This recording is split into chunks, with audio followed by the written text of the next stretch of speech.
Assalamualaikum warahmatullahi wabarakatuh. Saudara sekalian, pertama-tama marilah kita panjatkan puji syukur kepada Allah Subhanahu wa taala. Pada hari ini kita bertemu dalam rangka pembelajaran jarak jauh, yaitu mengenai program pasca sarjana Institut Setiami dalam materi perkuliahan teori manajemen publik. Sebagaimana telah saya sampaikan kepada teman-teman bahwa Anda mengikuti perkuliahan sekarang dengan melalui PJJ, yaitu materi sudah saya sampaikan kepada Anda semua, yaitu mengenai teori manajemen publik, yaitu secara keseluruhan ya, dari pertemuan pertama sampai dengan ke-7, tetapi pada hari ini adalah kita akan menginjak pada pertemuan yang ketiga. Pada pertemuan pertama dan kemudian pada pertemuan yang kedua itu sudah kita coba bahas, kemudian kita akan membahas pada pertemuan yang keempat, ke pertemuan yang ketiga.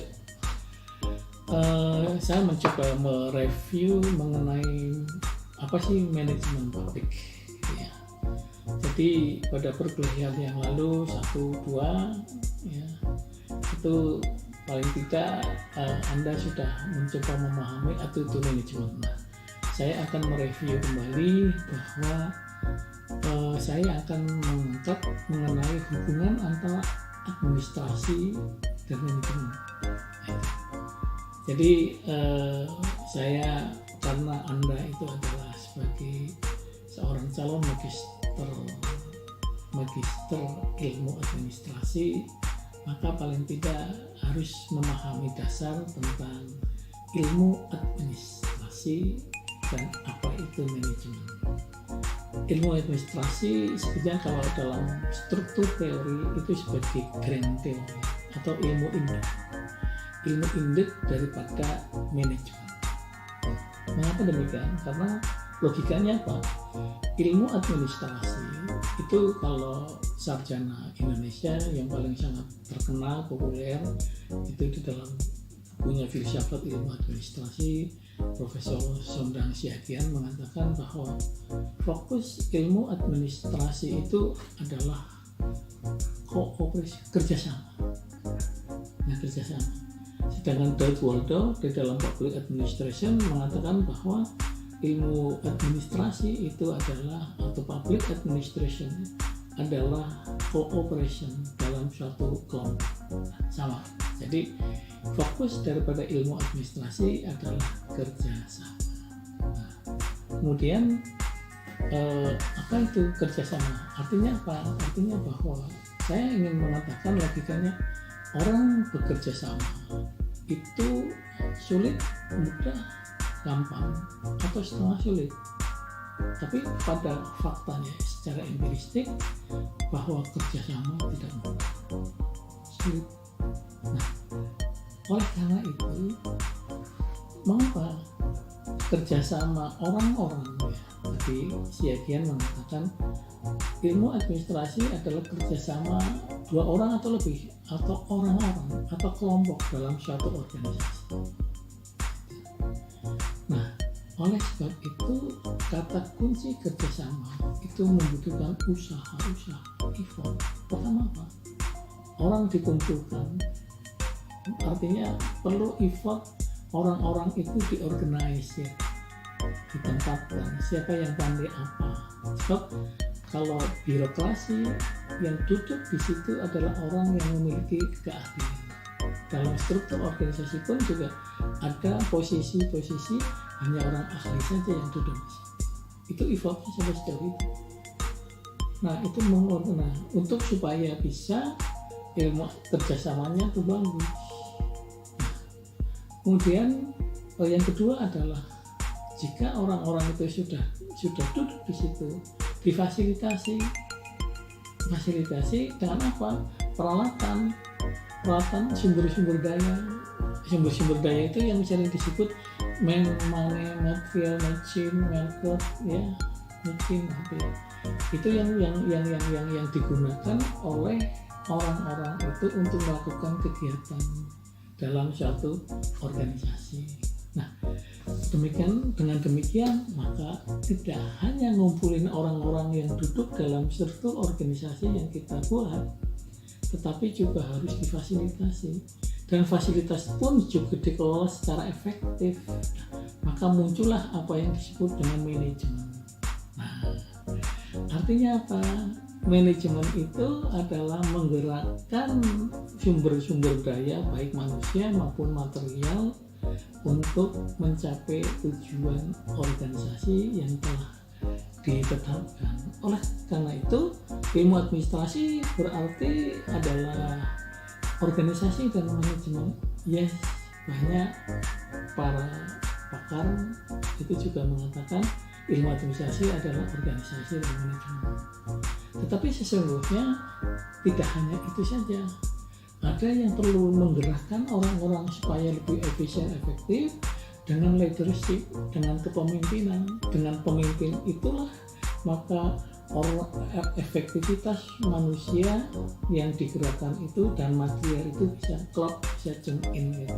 Maka leadership adalah bagian daripada usaha kerjasama.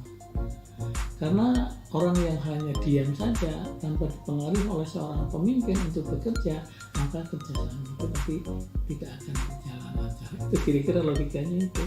Nah, seorang pemimpin yang baik adalah berkomunikasi dengan anak buahnya yang baik. Nah, maka muncullah ilmu komunikasi. Nah, orang yang berkomunikasi baik adalah jika hubungan antar manusia baik yang disebut dengan human relation. Oleh sebab itu, ilmu administrasi sebagai grand theory melahirkan ilmu-ilmu lain anak-anaknya, yaitu apa tadi? Organisasi, manajemen, kemudian kepemimpinan, komunikasi, dan human relation. Paling tidak ilmu administrasi itu ada 5 dimensi itu yang harus Anda kuasai. Itu kira-kira itu. Nah, itulah yang disebut, kalau tadi ilmu administrasi fokusnya kerjasama, ada disebut sebagai grand theory, maka anak-anaknya tadi adalah disebut dengan middle range theory. Nah, middle range theory. Nah, kemudian kembali pada ilmu kita adalah manajemen publik. Nah, kembali kepada administrasi, ada yang mengatakan bahwa kerjasama untuk melakukan kegiatan administrasi adalah administration, itu juga adalah kegiatan melayani. Itu kata kunci. Nah, sehingga bagaimana orang-orang yang bekerja sama itu melakukan pelayanan secara baik perlu dimanage dengan baik. Nah, maka kita akan mencoba mendalami apa itu manajemen. Nah, kemudian kita akan kembali pada ilmu administrasi yang tadi memiliki anak-anak pinaknya yang disebut dengan middle range theory. Itu dapat digunakan untuk ilmu administrasi itu untuk bisa ruang lingkup wilayah kajian adalah administrasi untuk mengatur pribadi, yaitu private, dan juga publik atau umum. Nah, ilmu administrasi yang memiliki 5 dimensi, jangan lupa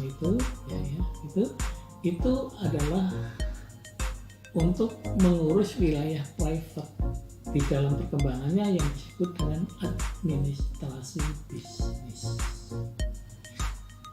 Sedangkan ilmu administrasi yang mengatur dan mengurusi mengenai publik atau umum disebut administrasi publik atau ilmu administrasi negara. Nah, fokus kita adalah pada administrasi publik. Nah, administrasi publik itu apa? Nah, menurut Nicholas Henry, administrasi publik atau administrasi negara adalah bahwa fokusnya adalah kebijakan publik. Lokusnya adalah birokrasi pemerintahan. Nah, oleh sebab itu, administrasi negara adalah birokrasi pemerintahan. Administrasi negara adalah pemerintah. Yes. yang mengurusi apa? Tugasnya pemerintah itu adalah bertindak untuk melayani publik, melayani masyarakat. Nah, instrumen melayani melaksanakan adalah kebijakan. Karena apa? Kebijakan itu apa yang dilakukan oleh negara, apa yang dilakukan pemerintah adalah kebijakan. Nah, tentunya dalam mengelola pelayanan publik tersebut perlu secara efisien dan efektif. Nah, oleh sebab itu maka digunakanlah ilmu manajemen. Nah, untuk itu manajemen publik yaitu teori, konsep, dan manajemen digunakan untuk mengurusi sektor publik. Nah, itu manajemen apa? Manajemen tadi dikatakan kemampuan menggerakkan sumber-sumber daya manusia dan material untuk mencapai tujuan organisasi. Bagaimana untuk bisa melakukan sesuatu tujuan itu efisien efektif, yaitu dengan konsep teori manajemen. Nah, di dalam teori manajemen ada dikenal dengan fungsi manajemen yang sangat paling dikenal itu adalah planning, organizing, executing, dan controlling atau BOSCOP. Banyak yang mau bicarakan kalau job theory memang singkat, planning, organizing, and controlling, dan kulit misalnya BOSCOP itu planning, organizing, staffing, directing, coordinating, reporting, dan budget. Nah, itu macam-macam. Nah, itulah yang nanti kita akan memahami manajemen publik, teori-teori manajemen publik secara ke depan. Nah, itu secara singkat untuk menuju kepada manajemen publik. Oleh sebab itu, manajemen publik itu apa? Manajemen publik adalah ilmu manajemen yang digunakan mengurusi sektor publik. Apa itu sektor publik? Sektor publik tentunya lawannya adalah sektor private. Nah, di sini kalau sektor private itu adalah urusan pribadi. Nah, di sini adalah pentingnya kita mempelajari ini adalah bahwa urusan private ya diurus diri sendiri lah. Nah, biasanya yang mengurus urusan pribadi, apakah itu tentang pasta gigi, apakah itu sepatu, baju, dan sebagainya, itu organisasi swasta. Sedangkan untuk urusan sektor publik adalah sektor yang mengurusi kepentingan bersama warga negara, kebutuhan kolektif, kebutuhan masyarakat secara bersamaan menggunakan untuk kepentingan kehidupannya supaya survive. Apa misalnya air bersih, listrik, jalan raya, pertahanan, kesehatan, pendidikan, dan seterusnya. Itulah sektor publik. Nah, sektor publik itu bagaimana supaya efisien, efektif, maka itu perlu diatur, dimanage, diunitkan. Maka manajemen publik itu nanti akan berkembang dari banyak berbagai teori untuk para pakar yang akan menggeluti hal ini. Itu kira-kira sebagai pengantar dari saya pada kuliah ketiga ini.